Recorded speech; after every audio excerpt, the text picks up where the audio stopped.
Olá, Fera SESI, tudo bem? Aqui quem está falando é o professor Aurélio Francisco, do SESI Pernambuco. E é com enorme satisfação, imensa alegria que eu estou aqui para compartilhar com vocês um pouco do conhecimento filosófico acerca do que seria racionalismo e empirismo. Tá? Vamos então começar o nosso conteúdo a respeito dessa temática. Tá? Então agora nós vamos aqui apresentar um slide que fala sobre essas questões. A propósito, o racionalismo e o empirismo são dois conteúdos que caem com frequência dentro das provas do SSA 2, e vocês do segundo ano do ensino médio irão executar no final deste ano pela UPE. E também é um assunto recorrente dentro do contexto também da prova do Enem, uma vez que é um assunto polêmico e dá margem para o surgimento da chamada filosofia moderna, né? Então, observe o seguinte, a partir de agora nós vamos começar a vivenciar a razão e os sentidos, a questão da racionalidade através da experiência filosófica e, por que não, o conhecimento também através dos experimentos, da sensibilidade, dos sentidos que nós temos, tá? Vamos então agora começar a falar sobre a busca do método científico. Esse revisionismo que acontece dentro do período denominado Idade Moderna foi justamente elaborado, vamos dizer assim, que vem a aparecer, tá? Após, aliás, eu não digo após, mas ainda dentro do contexto do Renascimento, tá? O Renascimento cultural científico que vai se desenvolver, tá? A partir, vamos dizer assim, da transição da Idade Média para a Idade Moderna, vai abrir um leque de informações para o conhecimento filosófico. Dentre eles, a gente vai observar o que chamamos de valorização, tá? Da razão, tá? E aí o que a gente vai ver, tá? Toda uma desconstrução que havia do pensamento filosófico dentro da Idade Média e vai ter um ressurgimento da filosofia dentro do contexto da Idade Moderna. Quando há esse ressurgimento, a filosofia começa a ter duas vertentes de busca do conhecimento: o empirismo e o racionalismo.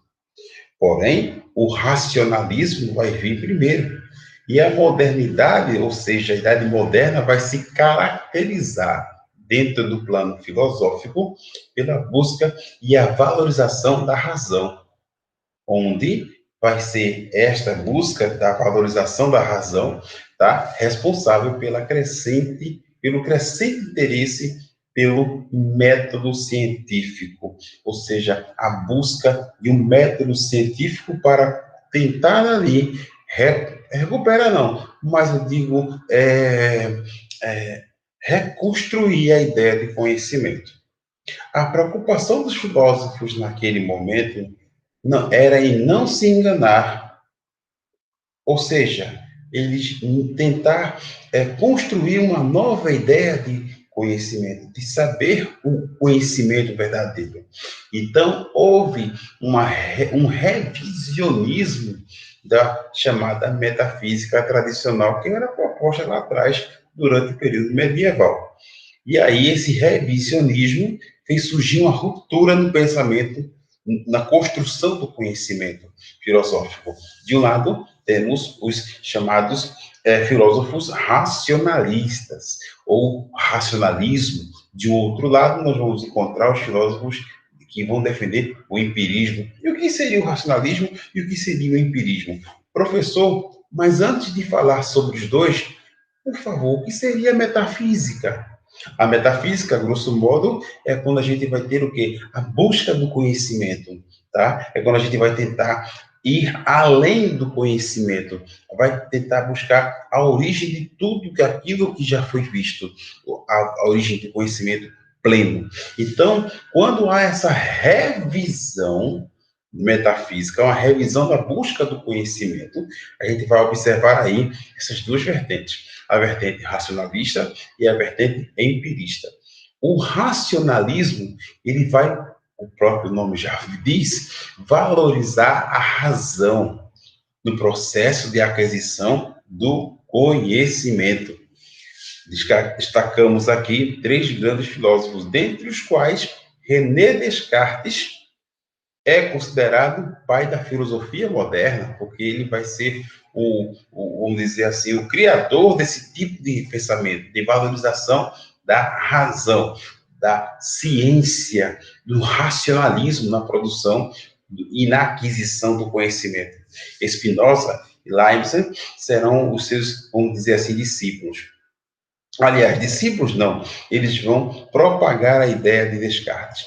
Já o empirismo vai valorizar a experiência sensível no processo de aquisição do conhecimento, ou seja, Francis Bacon, John Locke, David Hume, Berkeley, esses filósofos, eles começam a valorizar a ideia de sentimento, a ideia do, por exemplo, o John Locke, ele vai fazer surgir uma ideia de que o conhecimento pode ser proveniente do meio psicológico.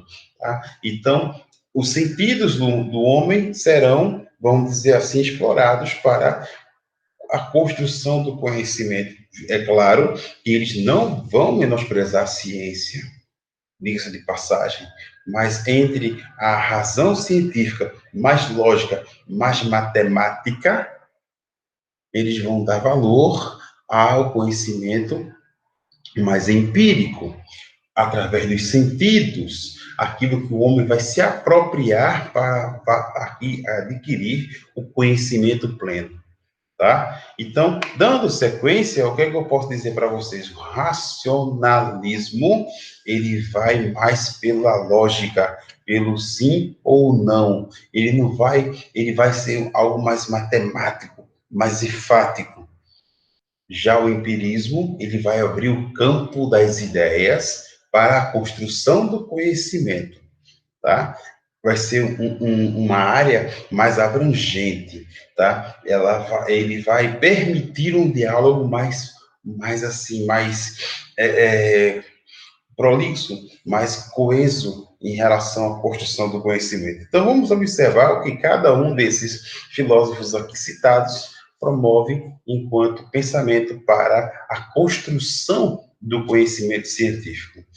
Primeiro, vamos falar aqui dos racionalistas. Dentre eles, chamamos o fundador dessa ideia racionalista, né? O fundador, o cara que, o filósofo que pode ser considerado o pai da filosofia moderna. René Descartes dizia o seguinte: ele buscava um método seguro para conduzir aquela verdade inquestionável, tá? Aí você faz o seguinte: poxa, o cara ele queria chegar a uma verdade que não pode ser questionada, mas como assim? Não é? Se a verdade ela pode ser questionada, dependendo do tempo histórico, dependendo da cultura, mas o que é que ele fala logo após isso? Ele começa a formular as suas ideias da seguinte forma: olha o que ele diz: eu vou buscar encontrar um método seguro que eu possa conduzir à verdade infalível. Mas para conseguir a verdade indubitável, ele vai partir do princípio da dúvida. Ora, para a gente chegar à verdade, a gente tem que ter os argumentos, a gente tem que construir ideias, a gente tem que também até mesmo construir dúvidas. E aí, o que que acontece? O René Descartes, ele começa a propagar a ideia de que da dúvida metódica, onde não admite certezas que não estejam imunes à dúvida. Descartes, ele vai duvida do testemunho dos sentidos e do senso comum. O cara começa a duvidar de tudo que está em sua volta. Porém, essa cadeia de dúvidas que vai aparecer em sua volta, tá? É interrompida logo de cara com a intuição que ele teve. O cogito ergo sum. penso, logo existo. Aí ele diz, espera aí, se eu penso e se eu logo existo, então existe, então essa primeira leva, essa primeira concepção vai levar à afirmação de um planeta, do mundo, de Deus. Ou seja, aquele rapaz que estava duvidando de tudo e de todos, que chegou até a duvidar da própria existência para chegar a uma verdade infalível, ele fez, espera aí, eu existo? Por que eu existo? Porque eu penso. Se eu penso, logo existo. Então o mundo também existe. Deus também existe. E essas ideias, essa ideia do pensar, logo existir, vai fazer com que essa cadeia de dúvidas seja interrompidas. E aí o que é que a gente vai encontrar lá na frente? Vamos encontrar lá na frente um outro carinha que vai começar a seguir isso que Descartes fez. Spinoza, ele vai fazer surgir aí uma ética na construção do pensamento, tá? Ele vai criar uma teoria original, ou seja, ele vai simplesmente basear-se no quê? René Descartes, ele vai construir a ideia de dúvida, a dúvida metódica. Por que ele vai começar a construir a dúvida metódica? Não é Spinoza, é Descartes, para chegar a uma verdade. Então ele chegou numa paranoia de duvidar de tudo que estava ao seu redor.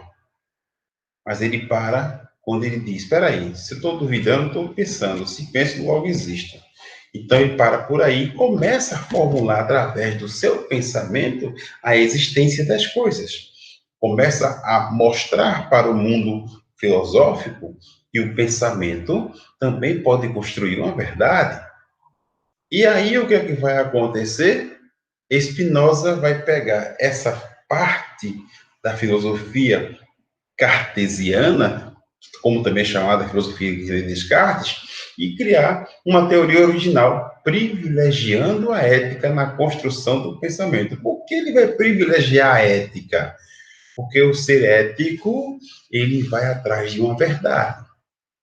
E essa verdade não pode ser falha. Tem que ser, como disse lá atrás, René Descartes, indubitável. Para Spinoza, o conhecimento está vinculado ao desejo, aos afetos, de alegria e da tristeza. E aí ele vai começar a desenvolver uma concepção um pouco mais diferente de Deus, como ser imanente no universo, ou seja, que não se separa da sua criação. Então, Deus e o homem são dois elementos inseparáveis.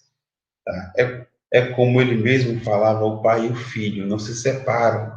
Então, a partir desta concepção, o que é que ele faz, Spinoza? Ele começa a fazer surgir dois tipos de vertentes do conhecimento. O conhecimento adequado, que é o conhecimento racional, o que nos permite distinguir o que é verdadeiro, né, os verdadeiros daqueles que nos afastam dela, e este conhecimento nos torna livre. Como é que ele faz isso? Ele fala o seguinte, bem, se o conhecimento racional permite distinguir os desejos verdadeiros, é claro, é evidente que esse conhecimento nos torna livres. Por exemplo, eu tenho uma ideia favorável a uma ideologia X, mas eu sei que essa ideologia, de certa forma, está me afastando de quê? Do processo de alienação, do processo de afeto, não é? Então, o que é que vai acontecer? Esse conhecimento torna-se livre, porque eu não vou através de um amor por algo que eu tenha, de um fanatismo, eu vou atrás da razão. Tá? Coisa que hoje é muito falha no Brasil. Por isso que nós estamos vivendo uma polarização política ideológica muito forte.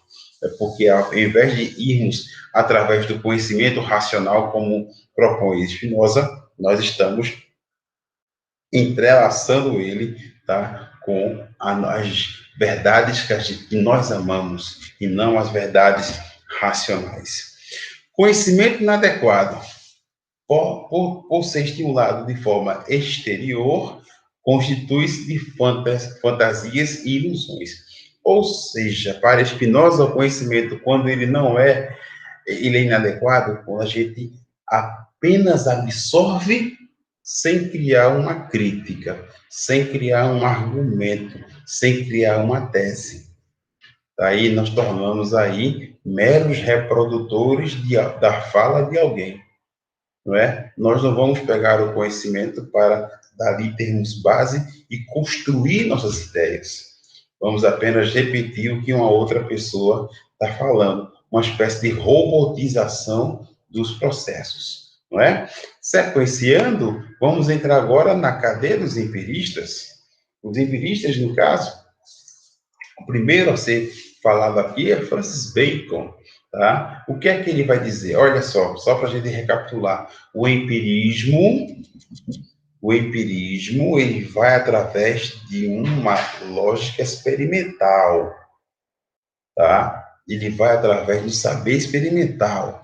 Ele vai atrás de uma, vamos dizer assim, de uma ideia de conhecimento que a gente pode sentir. E a gente também pode até mesmo ter suas interpretações. Já o racionalismo, não. Ele vai mais para o lado lógico-matemático, tá? O racionalismo, ele vai propor uma ideia mais, vamos dizer assim, exata. Dúvida ou certeza? Não é? Eu vou construir uma gama de dúvidas para, através delas, entrar na certeza. Descartes fez isso. Spinoza fez isso. Já os empiristas, eles não vão construir a dúvida para ir atrás da certeza. Eles vão propor um conhecimento baseado na experimentação e na lógica indutiva, ou seja, na nossa indução com relação àquilo. Ele criticou, por exemplo, Francis Bacon, o saber contemplativo medieval e a lógica dedutiva aristotélica, ou seja, ele vai criticar a ideia de que Aristóteles afirmava que as pessoas podiam ser condicionadas a uma verdade. Aqui não. Aqui ele vai denunciar os preconceitos e as noções falsas que vão dificultar a aprendizagem, a apreensão da realidade, não é? E aí, o que é que a gente vai observar? Francis Bacon, ele vai começar a propor uma ideia de conhecimento voltada para experimentação, porém, sem ter afetos, amores, paixões por aquilo que está sendo aprendido. A ideia de construção de um ídolo, tá? E aí, a gente, quando começa a construir um ídolo, ou ver aquele objeto como um objeto sagrado, o conhecimento fica meio que, vamos dizer assim, meio que duvidoso, não é? Então, dando sequência, o que é que a gente vai encontrar? John Locke, ele vai criticar uma ação que foi desenvolvida durante a Idade Média, que seria a noção das ideias inatas. Para ele, a mente é como um papel em branco. Ou seja, ele falava o seguinte: uma criança, tá? Uma criança, ela não nasce sabendo das coisas, ela aprende, tá? Ela vai aprender com a sua cultura, ela vai aprender com a sua religiosidade, ela vai aprender com a ideologia política, social, econômica que está sendo desenvolvida dentro do local que ela vive. Então, para ele, ele fala o seguinte: a mente é como um papel em branco, e por isso o conhecimento começa com a experiência sensível, tá? A criança, por exemplo, segundo John Locke, apesar de ser um dos pais do liberalismo, ele é o pai do liberalismo político, né? E quando ele começa a escrever sobre os empiristas, sobre a questão do conhecimento, ele tende a ter uma reflexão psicológica. E ele vai dividir essa reflexão, essa experiência sensível em duas fontes: a sensação e a reflexão. A sensação vai resultar em quê? Nos estímulos externos pelos quais a mente é modificada por meio dos sentidos. Como é que seria isso? Tá? É aquela ideia, gente. Eu vou falar uma coisa bem mais simples, né, para vocês, tá? É aquela ideia de um garoto tornar-se indígena ou tornar-se ocidental. A criança não nasceu já com toda a formação intelectual de um indígena. Não, ela vai aprender, vai através da sensibilidade adquirir aquele conhecimento. Um garoto não vai nascer, por exemplo, cristão. Ele é condicionado, ele vai através de estímulos externos a aprender o que seria o cristianismo, tá certo? E isso, pessoal, não é algo que vai ser ensinado na escola. Isso aí vai ser ensinado para ele ao longo da vida, tá? E aí, dentro desse contexto, vamos dizer assim, político, econômico, cultural, social, e dependendo da sua idade cognitiva, ele vai aprendendo aos poucos, tá? Ao ponto de, lá na frente, na fase adulta, já estar preparado para transmitir para outra pessoa aqueles ritos culturais que foram passados para ele, tá? Então, ele diz que o conhecimento vem através da sensação, do estímulo externo e também da reflexão. Como assim? A reflexão é aquilo que se processa internamente, é aquilo que você já numa fase mais elevada, mais adulta, começa a aprender, vai refletir e depois vai tomar aquilo como conhecimento para você e propagação para outras pessoas, tá certo? Então, a sensação vem do processo de construção social de uma pessoa, tá? E a reflexão será proposta através de quê? Do estudo que aquela pessoa vai adquirir.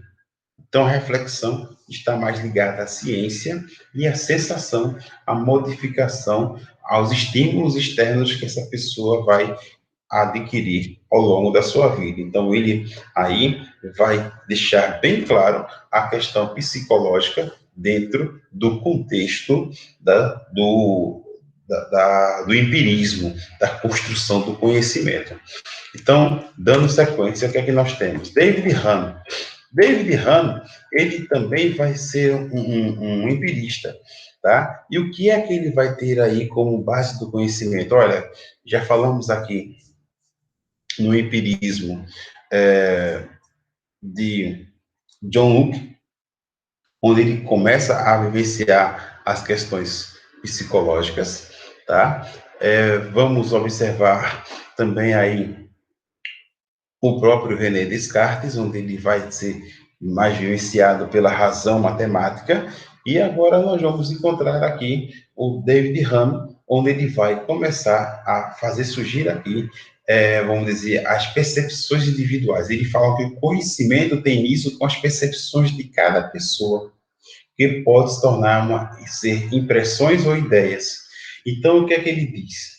Tá? Ele começa a dizer que a pessoa ela vai começar a vivenciar as ações do conhecimento através do ouvir, do ver, do sentir a dor, ou prazer e etc. Tá? A grosso modo, vamos lá. Se uma criança encosta um dedo numa panela quente, a primeira sensação que ela vai fazer é recuar o braço. Eu te pergunto, será que essa criança vai fazer isso de novo? Possivelmente não.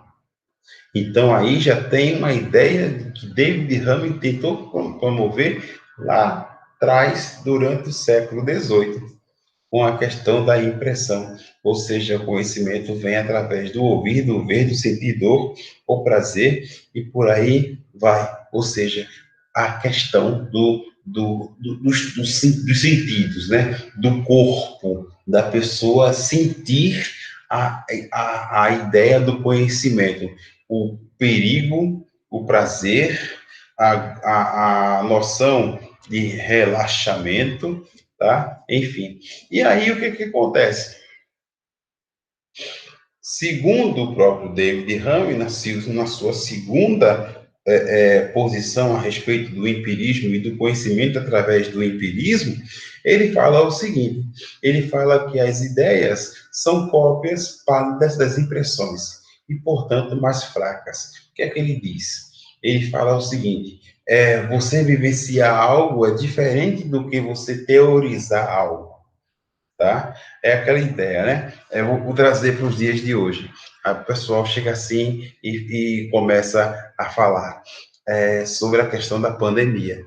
Diz assim: mas o trabalho do pessoal da saúde é árduo. O pessoal está no fronte de batalha, na linha de frente, está tendo muito sufoco, está árduo por conta dessa escalada dos casos da pandemia. Ok, uma coisa é você ter ideias e tentar falar sobre isso. A outra coisa é você vivenciar. Outra coisa é você chegar numa UTI lotada, ou num hospital com enfermaria abarrotada de pessoas com esse mal, não é? Qual é a sensação? São sensações totalmente diferentes, não é? E aí, o conhecimento, através da impressão, através do sentir, segundo David Hume, é mais, vamos dizer assim, é mais virtuoso do que o conhecimento através do campo das ideias. Tá? O conhecimento através do tato é muito mais rico do que o conhecimento ideológico. Hahn também critica a noção de causalidade, porque para ele as relações de causa e efeito resultam num hábito criado por pessoas ou por associação de casos semelhantes. Ou seja, aquela questão a causa e o efeito, a sensação de causalidade. Aquilo ali não foi premeditado, aquilo ali aconteceu do nada. Isso para ele não existia. Tá? Ele critica essa questão. Ele fala que alguma coisa está acontecendo hoje ou irá acontecer amanhã devido a uma ação nossa lá atrás. Tá? E não existe causalidade. Tá?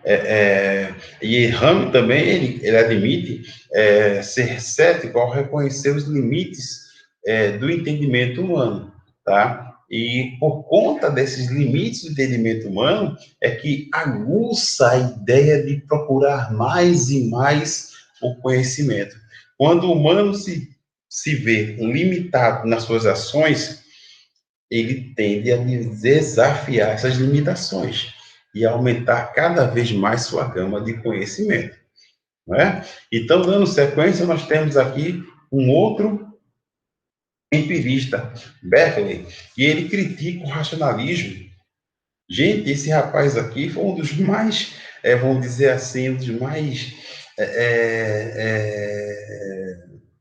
vamos dizer assim, mais céticos, um dos mais, vamos dizer assim, radicais com relação ao racionalismo.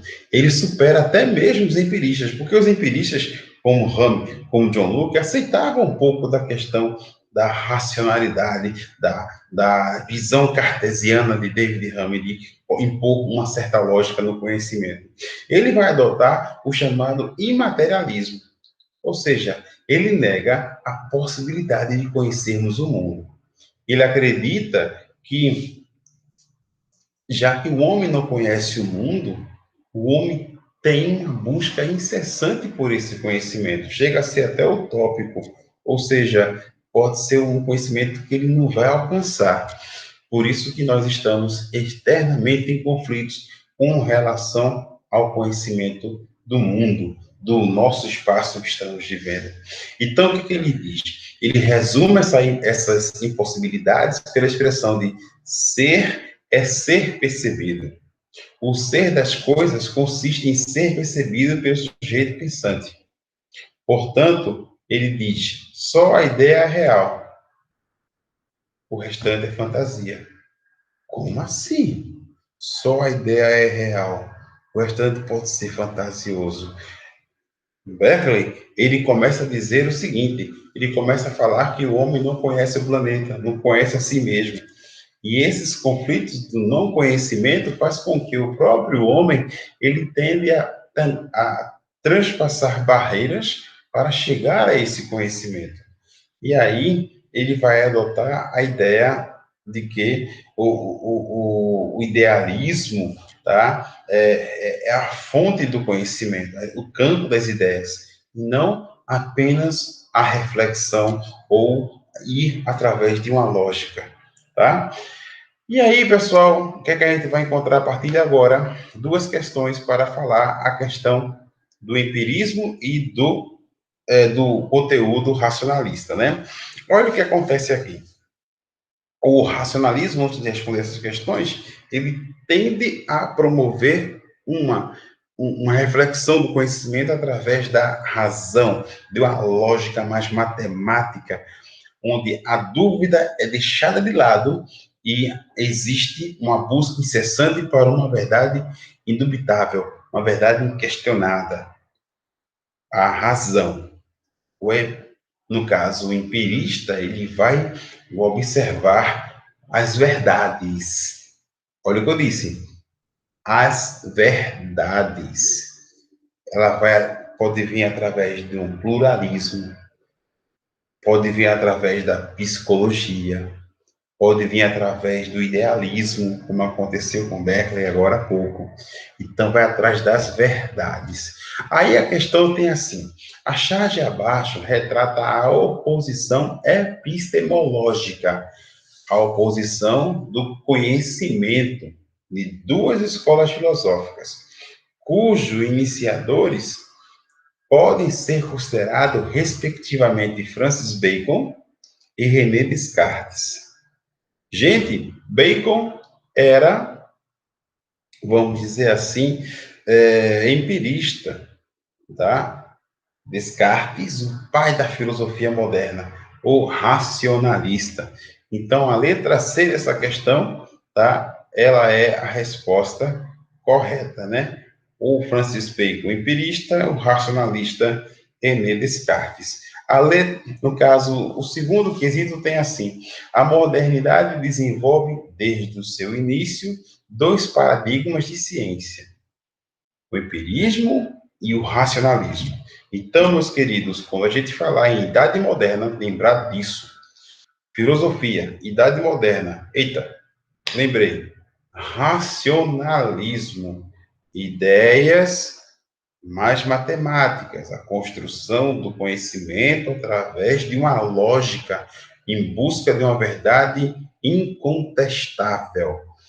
Empirismo é uma corrente filosófica onde os sentidos, a psicologia, o campo das ideias, na verdade, se tornam, vamos dizer assim, o conhecimento pleno. Então, nós não temos uma verdade inquestionável, temos verdades que podem ser complementares ou não. Então, o empirismo vem através da experiência. Quem faz a experiência busca verdades. O racionalismo, ele vai construir dúvidas para posteriormente chegar à verdade indubitável, certo? Então, vamos ver sobre os dois, o paradigma das ciências do empirismo e racionalismo, qual é a resposta incorreta. Vamos lá, letra A. O racionalismo propõe um método que parte das hipóteses racionais para verificação empírica. O empirismo parte da experiência para a construção de teses gerais sobre a realidade. O racionalismo está associado à indução, enquanto o empirismo à dedução. No fim da modernidade, aparecem as perspectivas metodológicas conciliatórias como método fenomenológico. Em letra E, diz o empirismo influenciou as ciências experimentais, enquanto o racionalismo, as ciências lógicas ou matemáticas. Depois de ler as questões, vamos observar qual é que está incorreta aqui. Vamos lá. O racionalismo propõe um método que parte de hipóteses racionais, beleza, para verificação empírica. Não, gente. O racionalismo ele propõe um método que parte da dúvida para chegar à razão, para chegar à verdade indubitável. Então, o que é que a gente vai observar? A gente vai ver que a letra A, ela está correta, tá certo? Meus queridos, espero que todos vocês tenham assimilado bem esse conteúdo, nosso contexto sobre razão e sobre empirismo. Termino ele por aqui e a gente, quem sabe, se encontra no próximo momento falando de ciências humanas. Até lá, fiquem com Deus.